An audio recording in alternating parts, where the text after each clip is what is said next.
Gurukul logic के channel में आपका स्वागत है और हम लोग कर रहे हैं अभी कूलॉम्स लॉ के क्वेश्चंस। कूलॉम्स लॉ के क्वेश्चंस को और आगे बढ़ाते हुए उसी सीरीज़ में कुछ क्वेश्चंस को और लेते हैं। आप लोग के सामने जो क्वेश्चंस आ रहे हैं उन सभी का ऑब्जेक्टिव आपकी एनालिटिकल और कॉन्सेप्चुअल स्किल्स को डेवलप करना और उसको इनलार्ज करना है। तो यहाँ पर हम लोग कुछ ऐसे कॉन्सेप्ट लेने जा रहे हैं जो 11th की फिजिक्स के साथ में इन्वॉल्वमेंट रखते हैं।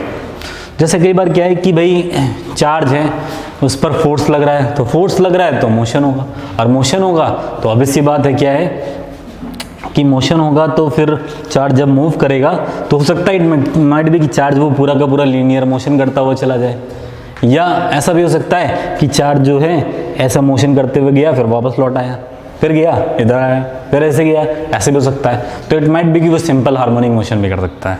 तो सिंपल हार्मोनिक मोशंस के हम लोग क्वेश्चंस करेंगे, कुछ क्वेश्चंस को आज करेंगे, कुछ क्वेश्चंस को मैं कल आने वाली सीरीज़ में भी इन्वॉल्व करूँगा कि वहाँ से आप जो है सिंपल हार्मोनिक मोशंस के और भी क्वेश्चंस करवाएं। तो सिंपल हार्मोनिक मोशंस पर बेस भी कई बार क्वेश्चंस को पूछा जाता है, वहाँ पर उस कॉन्सेप्ट को हमेशा इंक्लूड कर देते हैं।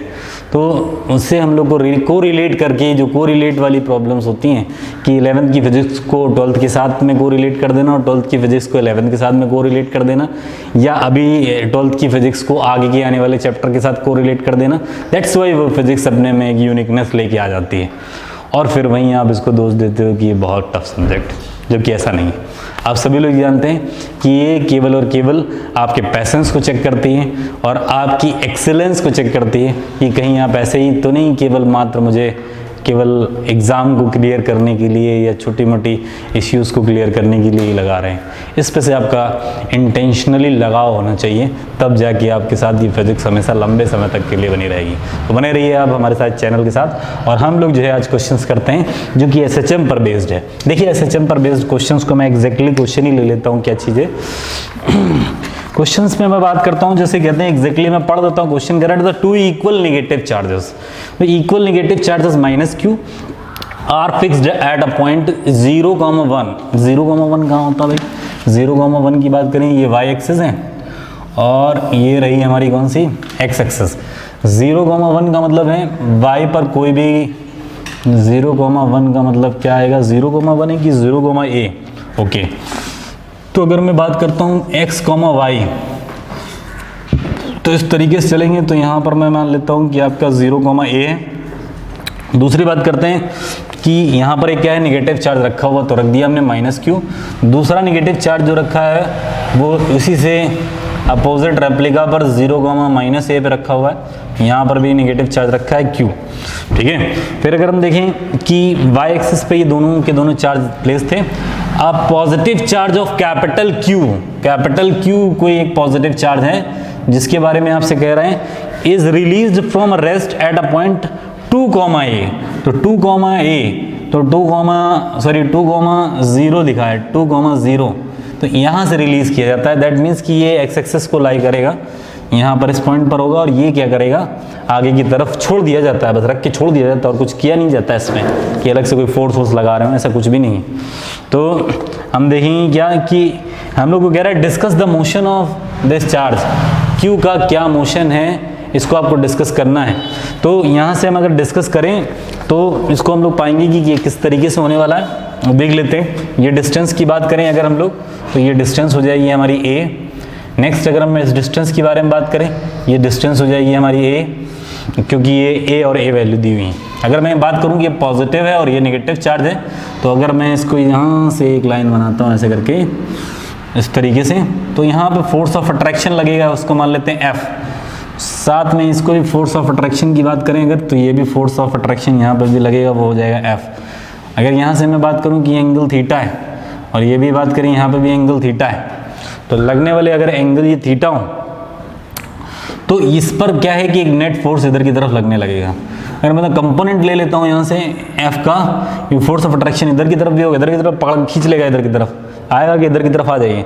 जैसे जैसे आगे तरफ पहुंचता जाएगा, यहाँ पे आने के बाद फोर्स जीरो हो जाएगा। इसके बाद जैसे इधर की तरफ पहुंचेगा फिर थोड़ी देर बाद फोर्स इधर की तरफ लगना स्टार्ट कर देगा, है ना। तो ये एक मोशन जो होगा इधर की तरफ आने के बाद फिर इधर की तरफ जैसे पहुंचेगा, फिर दोबारा जब एक्सट्रीम पॉइंट पर भाई यहाँ तक जितनी इसकी पोटेंशियल, अब ये क्या है, काइनेटिक एनर्जी में कन्वर्ट हो जाएगी पूरा का पूरा। काइनेटिक एनर्जी की वजह से आप कोई फोर्स मिलेगा तो काइनेटिक एनर्जी की तरह आगे चलता चला जा रहा है। काइनेटिक एनर्जी को ये क्या करेंगे, फोर्सेस फिर से इसको रोकने की कोशिश करेंगे, और जब ये पूरी तरीके से रेस्ट पे आ जाएगा तो फिर से खींच के इसको इधर की तरफ लाना स्टार्ट कर देंगे। तो क्या है कि एक बार इधर जाएगा, एक बार इधर, एक बार इधर, एक बार इधर। तो आप समझ पा रहे हैं कि अपनी मिड पोजीशन के टू एंड फ्रो मोशन करना स्टार्ट हो गया। तो ये क्या हो गया, क्या हो गया, SHM। तो SHM की बात करते हैं। तो SHM की कंडीशंस को भी आप लोग सब लोग जानते रहे होंगे, है ना। कुछ लोग SHM को 11th में ऐसे ही जस्ट निकाल देते हैं, लेकिन मैं उनसे हमेशा कहता आया हूँ कि SHM कोई ऐसा टॉपिक नहीं है जिसको आप लोग को ऐसे ही निकाल देना चाहिए। इसको कंपोनेंट में ब्रेक करते हैं अगर तो मैं देखूंगा तो कितना हो जाएगा, F cos थीटा। फिर इधर से भी हम बात करेंगे, ये भी F cos थीटा। और अगर मैं इस वाले को कंपोनेंट में पार्ट में ब्रेक करता हूँ, इसका दूसरा कंपोनेंट जाएगा F sin थीटा, ऐसे इसका जो दूसरा कंपोनेंट जाएगा वो F sin थीटा। तो इस तरीके से ये F sin थीटा इक्वल और अपोजिट होने की वजह से कैंसिल आउट हो जाएंगे, और ये 2F cos थीटा जो है वो ऐड हो जाएगा। तो हम बात करेंगे जो इस पर फोर्स लगने वाला नेट फोर्स है वो FR जो लग रहा है वो 2F cos थीटा, ये फोर्स इस पर लग रहा है। आप क्या करो, F की वैल्यू रख दो, 2 की वैल्यू रख दो, और cos थीटा की वैल्यू रख दो। F की अगर हम लोग बात करते हैं कि F कितना होगा तो निकाल लो यहाँ से। अगर मैं कहूँ कि ये वाली डिस्टेंस कितनी है, ये वाली डिस्टेंस अगर मान लेते हैं हम लोग पर्टिकुलर मान लेते हैं, ये ऐसा नहीं है कि ये मोशन कर रहा था उस टाइम पर, ये मोशन करते करते थोड़ा सा आगे भी आ जाएगा, फिर आगे भी जाएगा, फिर यहाँ पे भी आ जाएगा। तो आप क्या हमेशा यहीं 2A वैल्यू लोगे क्या ना, वेरिएबल कोई वैल्यू ले लो कि मान लेते हैं किसी पर्टिकुलर टाइम पर जब यहाँ पर ही था, मान लो ये पॉइंट यहाँ पे था और ये जब यहाँ पर आ चुका था तब हमने कंपोनेंट लिए थे। ये डिस्टेंस मान लेते हैं फिलहाल के तौर पे यहाँ से यहाँ तक डिस्टेंस x है, जो कि वेरी करती रहेगी। क्लोजर आने पर x की वैल्यू कम होते होते 0, फिर इधर की तरफ जाते जाते निकट्टे होते हुए ऐसे जाने वाली है।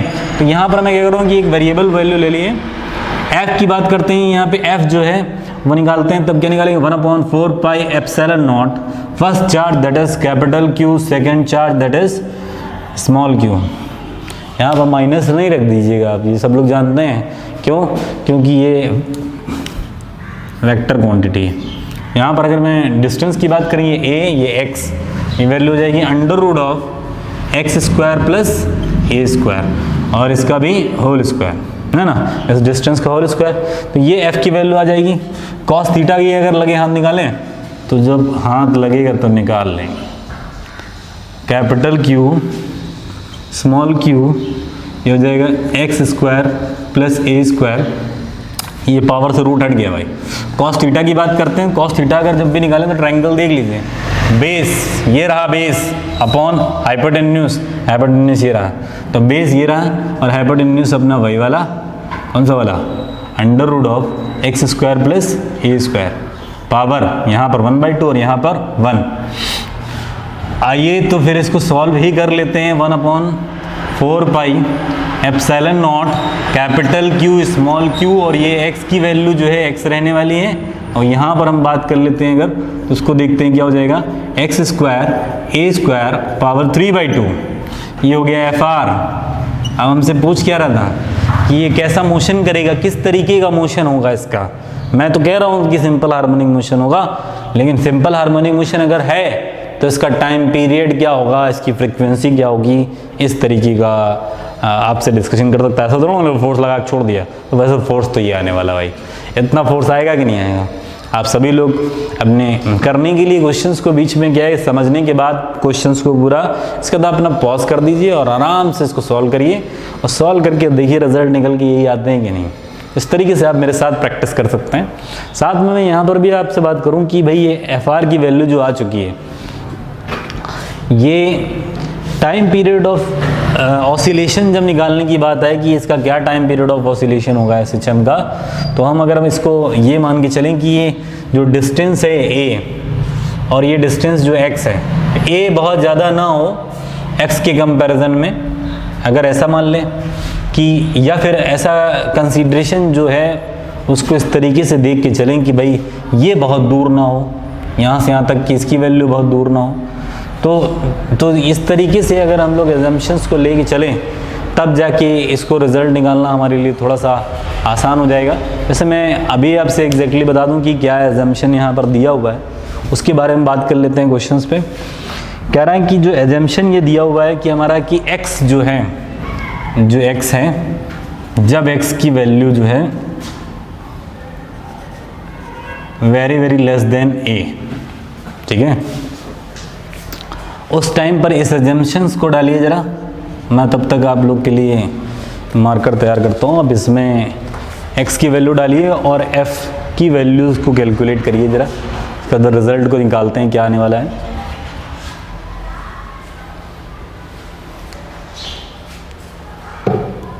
ठीक है, इस एजम्पशन को यहाँ पर डालिए, फिर देखिए ज़रा क्या आने वाला है।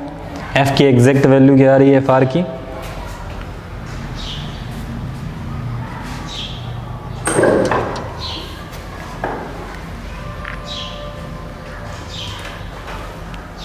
x के फॉर्मेट में आएगा तो f इज इक्वल्स टू, अगर मैं बात करूं तो हम लोग माइनस के एक्स ऐसे कुछ लिखा करते थे, उसी तरीके से आप इसकी कैलकुलेशंस को ले जाइए।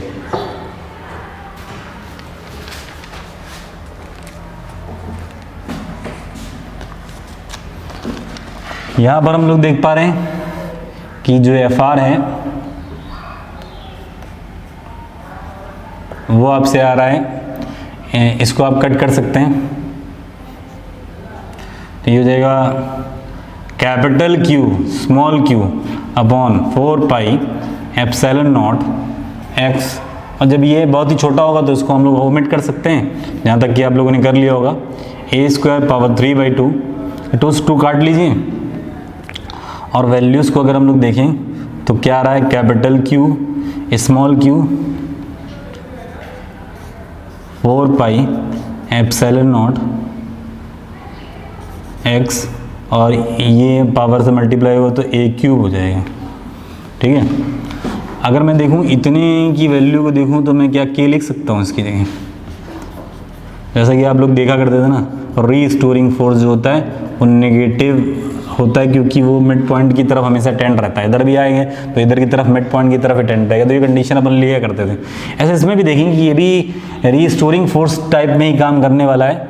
तो अगर मैं देखूँ कि x की जगह ये x है और k की वैल्यू अगर मैं कंपेयर करूँ, ये मैं सोचिए माइनस है, माइनस तो अट्रैक्शन फोर्सेस की वजह से अगर तुम लगाना चाहो तो ये लगा ही सकते हो कि इसको अंदर की तरफ लाएगा, ये इधर की तरफ तो रहेगा, लेकिन क्या हमेशा इधर की तरफ रहेगा, जब इधर की तरफ पहुंच जाएगा तो ये इधर की तरफ भी तो चेंज कर देगा। दैट्स वाई ये ऑलवेज इंटेंडेड किधर होगा, सेंटर की तरफ। दैट्स वाई अब ये सेंटर की तरफ है तो ये रीस्टोरिंग फोर्स ही है, रीस्टोरिंग फोर्स ये भी है, ये भी कंपेरिजन करा दिए। तो जो यहाँ से k की वैल्यू जो निकल के आ रही है, ये x यहाँ पर है तो k की वैल्यू क्या आ जाएगी, capital Q small q 4 pi epsilon not a³। यहाँ से k की वैल्यू आ गई। बस अब आपके पास टाइम पीरियड निकालना, फ्रिक्वेंसी निकालना है, ये आपके बाएं हाथ का खेल रहा है। सभी लोग यहाँ से देखें, यहाँ पर मैं इस्तेमाल कर लेता हूँ t is equals to 2 pi under root m upon k। ठीक है ना, तो आप रखिए तो 2 पाई अंडर रूट m की वैल्यू m रख दीजिए, k की वैल्यू जब रखने चले तो ये कैपिटल Q स्मॉल q और ये वैल्यूज़ ऊपर चली गई हैं, है ना। इसमें कुछ मैंने 2 काटा था भाई, काटने के बाद जो है तुमने यहाँ 2 लिखा नहीं है क्या, 2 लिख देते हैं, यहाँ पर भी 2 लिख देते हैं, सब 2 रहेगा कटने के बाद, ये 2 है ना। तो ये इस जगह पर जो हम ध्यान से देख रहे हैं, जब 2 या इसको हम लोग k को नीचे डिवाइड करेंगे तो ये कैपिटल Q स्मॉल q और ये ऊपर जाने वाला है 2 पाई एप्सिलॉन नॉट a³। यहाँ से टाइम पीरियड ऑफ ऑसिलेशन निकल रहा है आपका ये। यहाँ से भी फ्रिक्वेंसी निकाल के बताओ ज़रा, सब लोग कैलकुलेट करो कि फ्रिक्वेंसी क्या आने वाली है, और फ्रिक्वेंसी आप लोग के साथ हम लोग कैलकुलेशन पे देखते हैं कि रियल में क्या फ्रिक्वेंसी आ रही है।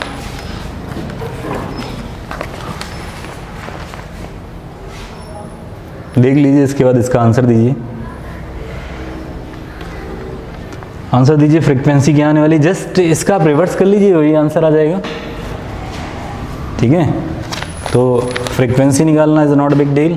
हम लोग फ्रिक्वेंसी की बात करें तो f की वैल्यू कितनी आने की, 1/t हो जाती है। इसी का आप रेसिप्रोकल ले लेंगे तो कितना हो जाएगा, 1/2 पाई, और इसका जब रेसिप्रोकल ले लेंगे तो ये ऊपर पहुंच जाएगा capital Q upon 2 pi epsilon naught m a cube, ठीक है, दैट्स इट। इस तरीके के क्वेश्चंस हैं, ये एसएचएम को इन्वॉल्व कर रहे हैं, ठीक है। तो आप इस तरह के क्वेश्चंस को लगाते रहिए, और भी हम कुछ क्वेश्चंस ले रहे हैं, उनकी प्रैक्टिस करते रहिए और हमारे साथ बने रहिए। इसको अपने प्रैक्टिस करिए इस क्वेश्चंस को, और ज़्यादा से ज़्यादा क्वेश्चन के कॉन्सेप्ट को समझिए कि क्वेश्चन का कॉन्सेप्ट क्या कह रहा है। यहाँ पर हम देखते हैं कि क्या क्या बेसिकली लगा। तो यहाँ पर फोर्स का कंपोजिशन लग रहा है, इसके बाद फिर जो लॉजिक बेसिकली आ रहा है वो एसएचएम का लॉजिक है, जिसमें से बेसिकली हमें के निकालनी है। फॉर्मूला वही लिखते हैं, T = 2 और के की वैल्यू डाल के आंसर्स को निकाल लेते हैं। तो स्टे ट्यून, और हम कुछ और भी क्वेश्चंस को ले रहे हैं, ओके।